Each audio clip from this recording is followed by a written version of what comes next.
மனிதன் சொந்தமாக சம்பாதிக்க ஆரம்பித்த உடனே, அதாவது அவன் வேலைக்கு போய் அவனா பணம் சம்பாதிக்கிறான் பார்த்தீங்களா, அப்படி சம்பாதிக்க ஆரம்பித்த உடனே வாங்க வேண்டிய ஒரு சிறந்த பரிசு பொருள், தனக்குத்தானே வாங்கி கொள்ள வேண்டிய சிறந்த பரிசு பொருள் எது தெரியுங்களா? கடிகாரம். ஏன் அப்படின்னா, அது வாழ்க்கையினுடைய மிகப்பெரிய வெற்றி தோல்வியை நிர்ணயிக்கக்கூடிய ஆபத்தான ஒரு கருவி. கடிகாரத்தை பல பேர் வலது கையில் கட்டுறதா, இடது கையில் கட்டுறதா, வட்டமான கடிகாரமா, சதுரமான கடிகாரமா, ஓவலாக இருக்கிற கடிகாரமாலாம் பார்க்குறாங்க. நேரம் கரெக்டாக காட்டுமா, அதான் முக்கியம். அது ஃபாஸ்ட்டாகவும் போகக்கூடாது, ஸ்லோவாகவும் போகக்கூடாது, விரைவாகவும் போகக்கூடாது, மெதுவாகவும் போகக்கூடாது. ஒரு அழகான பொன்மொழி சொல்கிறேன் பாருங்க. நீங்கள் சொல்லிக்கிறேன், அதாவது நீ சொல்லு அப்புறம் அழகா இல்லையான்னு நாங்கள் முடிவு பண்ணிக்கிறோம்னு. அது அழகான பொன்மொழி தாங்க. எப்படின்னு கேட்குறீங்களா? தவறாக நேரம் காட்டுகிற விலை உயர்ந்த கடிகாரத்தை விட, தவறாக நேரம் காட்டுகிற விலை உயர்ந்த கடிகாரத்தை விட சரியான நேரம் காட்டுகிற விலை குறைந்த கடிகாரம் மேலானது. தவறான நேரம் காட்டுகிற விலை கூடிய கடிகாரத்தை விட சரியான நேரம் காட்டுகிற விலை குறைந்த கடிகாரம் மேலானது. என்ன அர்த்தம்? கடிகாரம் என்பது மிகுந்த மரியாதைக்குரிய ஒரு கருவி. மனிதனுக்கும் மனிதனுக்கும் இடையிலான ஒப்பந்தங்களை அது நிர்ணயிக்கிறது. நான் உங்களை 6 மணிக்கு பார்க்குறேன் அப்படின்னு சொன்னால், அந்த 6 மணிங்கிறது 2 பேரும் ஒத்துக்கொள்ளுகிற ஒரு ஒப்புதல். அதனால் மணியை காப்பாற்றுறதுக்கு நாம் ரொம்ப எச்சரிக்கையாக இருக்கணும். அண்மையில் ஒரு விழாவில் திரு ஏவிஎம் சரவணன் அவர்கள் ஒரு நல்ல செய்தி ஒன்று சொன்னாங்க. பேச்சில் பேசிகிட்டு இருக்கும்போது, ஆந்திராவில் மிக புகழ்பெற்ற நடிகராகவும் அரசியல் தலைவராகவும் விளங்கியவர் என்டி ராமாராவ். உங்களுக்கு தெரியும். கடவுள் வேடங்களில் நடித்து கடவுளாகவே கருதப்பட்ட ஒரு கவர்ச்சி அவருடைய கவர்ச்சி. கடவுள் வேடங்களில் கடவுளாகவே கருதப்பட்ட ஒரு கவர்ச்சி அவருடைய கவர்ச்சி என்டி ராமாராவ்.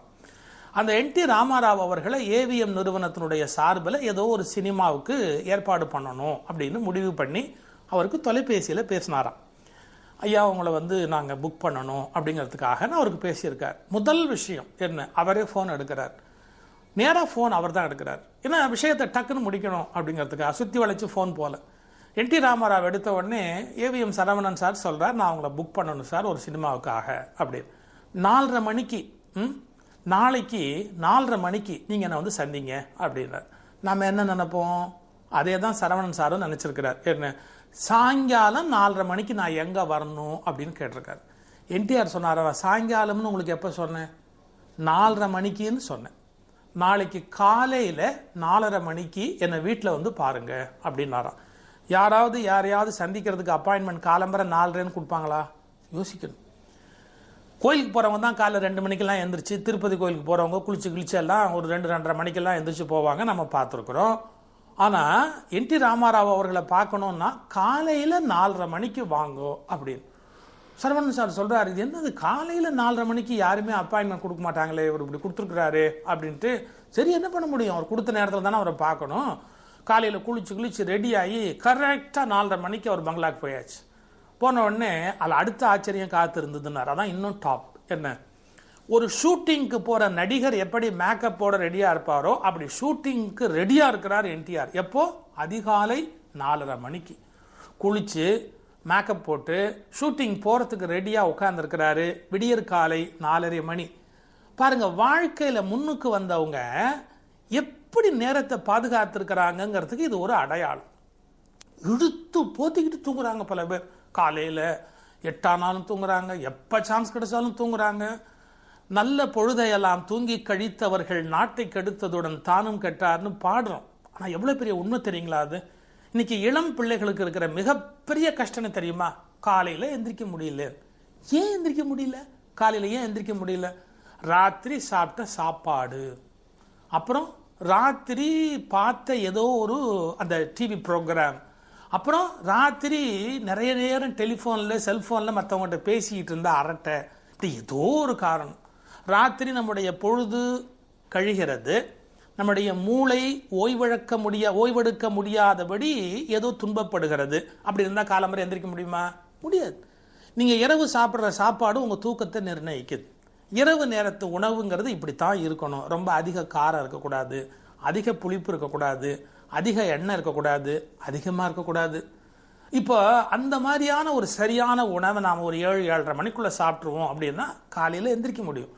அதை விட்டுட்டு ஒரு 10 மணிக்கு மேலே ஒரு ரவுண்டு கட்டி சாப்பிட்டான்னு வச்சுங்க, அப்புறம் 3 ரவுண்டு தூங்க வேண்டியது தான். காலையில் எந்திரிக்கலைன்னா என்னன்னா எவ்வளவு பெரிய நஷ்டம் தெரியுங்களா?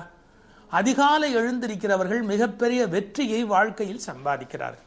நான் என்டிஆரை பற்றி சொன்னேன்னு நினைக்க வேண்டாம். தமிழ்நாட்டில் வாழ்ந்த நடிகர் திலகம் சிவாஜி கணேசன் அவர்களை பற்றி ஒரு முறை நடிகர் சிவகுமார் அவர்கள் ஒரு செய்தி சொன்னார். காலையில் 8 மணிக்கு ஷூட்டிங் அப்படின்னு எங்கேயாவது சொல்லிட்டாங்கன்னு வச்சுங்க, இவர் சிவகுமார் சார் பார்ப்பாராம், எப்படியாவது சிவாஜி கணேசன் சார் வரத்துக்கு முன்னாடி நம்ம போயிடணும். ஒரு நாள் கூட நடக்காதுன்னு.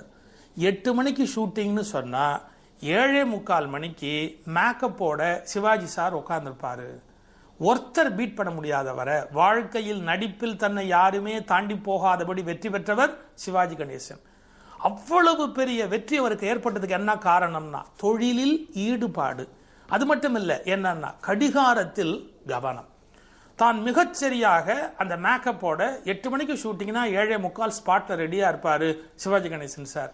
நானும் அவரை தோக்கடிக்கணும்னு பல தடவை பார்த்தேன், முடியவே இல்லை அப்படின்னு சிவகுமார் ஒரு முறை சொன்னார். என்ன குறிப்பு?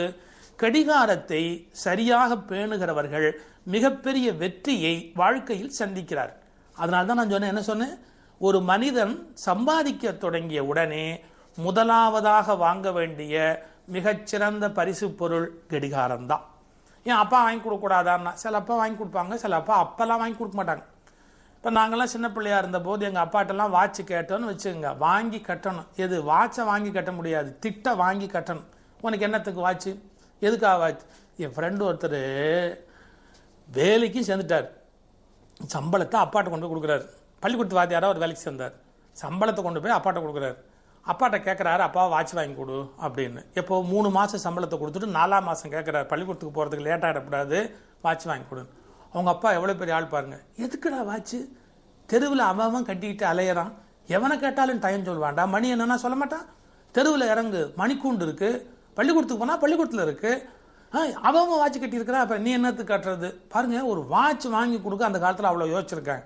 ஒரு வேடிக்கையான கதை. ரகமாக கஞ்சன், அவன் கஞ்சன்னா எப்பேற்பட்ட கஞ்சன்னா அவன் வீட்டிலே கடிகாரம் கிடையாது. அதை ஒரு பட்டிமண்டபத்தில் செந்தில்னு ஒரு தம்பி ரொம்ப அழகாக சொன்னார் பேசும்போது. அந்த கஞ்ச பையன் என்ன பண்ணியிருக்கான், கடிகாரம் இல்லை, பகல் நேரத்துலையாவது அடுத்தவனை கேட்டுக்கலாம், ராத்திரி நீ என்னடா பண்ணுவேன்னா, ராத்திரி தூக்கம் முழிப்பு வந்துச்சுன்னா வெளியில் வந்து நின்றுக்கிட்டு அவன் ஓன்னு ஒரு மாதிரி நரி ஊழையிடுற மாதிரி ஊழையிடுவானா. பக்கத்துக்காரன் எழுந்துச்சு ஜன்னலை திறந்து, அறிவு இருக்கு அவனுக்கு, ராத்திரி மணி 2 உயிரை எடுக்கிறிய அப்படின்னா, ஓ மணி 2 அப்படின்னு போய் படுத்துக்க வேண்டியதுன்னு. பாருங்க, அந்த அளவுக்கு கஞ்சனா இருந்தான் அப்படின்னு. அதாவது கடிகாரம்ங்கிறது வாழ்க்கையில் மிக மிக முக்கியமான ஒரு பொருள். அதை வந்து ஒரு ஆபரணமாக நினைக்கக்கூடாது. எப்படிங்க? அது ஒரு ஆபரணமாக நினைக்கக்கூடாது. சரியாக பின்பற்றாத போது பல பேர் வாழ்க்கையை கெடுத்து விடக்கூடிய பீரங்கியை விட வலிமையான ஒரு கருவி. லேட்டாக இன்டர்வியூக்கு போனவன் வேலை கிடைக்காம போயிருக்கான், லேட்டாக ட்ரெயினை விட்டவன் போய் சேர வேண்டிய இடத்துல சேராமல் போயிருக்கிறான். 1 நிமிஷம் 2 நிமிஷம்லாம் தயவுசெய்து நினைக்காதீங்க. கூடுமான வரைக்கும் நேரத்தை வீணாக்கக்கூடாது. அதனால் ஒரு மனிதன் நேசிக்க வேண்டிய மிகச்சிறந்த மிக உயர்ந்த கருவி கடிகாரம். நான் பல விழாக்களுக்கு போகிறேன், எவ்வளவு டயத்தை வேஸ்ட் பண்ணுறாங்க தெரியுங்களா? குத்து விளக்கு ஏற்றுதல் அப்படின்னு ஒரு 45 நிமிஷம் எல்லாரும் சேர்ந்து ஒரே குத்து விளக்கை ஏற்றுறாங்க. மொத்தம் ஏற்றினாலே அது எரியுமேப்பா. ஒரு 7-8 பேர் சுற்றி நின்றுக்கிட்டு அதை ஒரு மெழுகுவத்தி ஏற்றி அதை அணைஞ்சு ஃபேன் ஆஃப் பண்ணி திரும்பி ஏற்றி, ரிச்சுவல்ஸ் அண்ட் செரிமனிஸ், விதவிதமான சடங்குகள். அதில் எவ்வளோ நேரம் போகுது? 4000 பேரை கூப்பிட்டு உட்காந்து வச்சுக்கிட்டு ஒரு குத்து விளக்கு 25 நிமிஷம் ஏற்றுறாங்க. 4000 பேருக்கு ஒரு மெசேஜ் போக வேண்டியது ஒரு விழா அப்படின்னா ஒரு 25 நிமிஷமாக குத்து விளக்கு ஏற்றுறது. கொஞ்சம் யோசிச்சு பாருங்க. நேரத்தை தயவு செய்து வீணாக்காதீர்கள். நேரம் பொன்னை விட மேலானது. கடிகாரம் அதற்கான ஒரு கருவி. எனவே நேரத்தை நேசியுங்கள்.